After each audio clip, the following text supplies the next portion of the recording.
until they actually publish the text, it's impossible really to form a view as to whether this is a safe and beneficial agreement. Look, I remember when the New Year's Eve agreement was signed, Mr. Picardo did a very similar 90-minute viewpoint where he answered questions from the interviewer then as to how it was going to work, and he gave very detailed answers. But the reality is that, again, those detailed answers are unenforceable until you see the text itself. The answers that he gave in great detail at the time of the New Year's Eve agreement, some of them are now incorrect. So, for example, what struck me that it's obvious now that having sold the position that it would be Frontex for 4 years and under no circumstances would there be Spanish officers exercising any jurisdiction in Gibraltar, the position is different.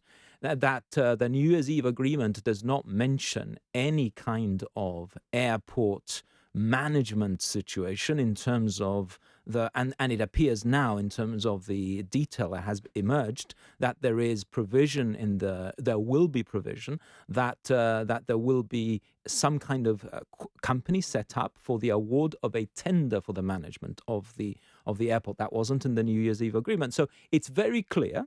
Two things I think are clear.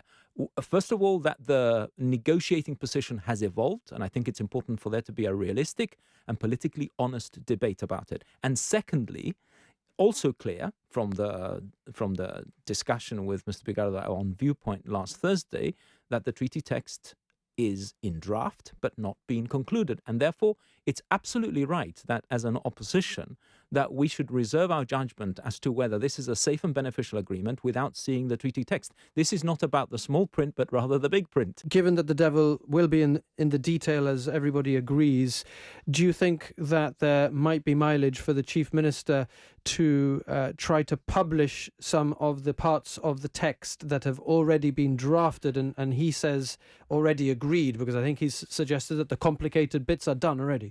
So my answer to that is no, because however much I'm a cheerleader to see the detail, I entirely understand that you can undermine the concluding negotiations towards a final text if unilaterally you start publishing bits.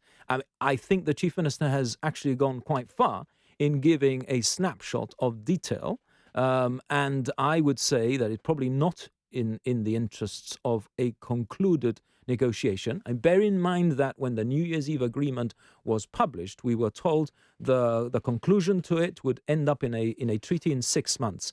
It's been 5.5 years. And so, while we're being told that this is going to finish by the autumn, I'm not holding my breath.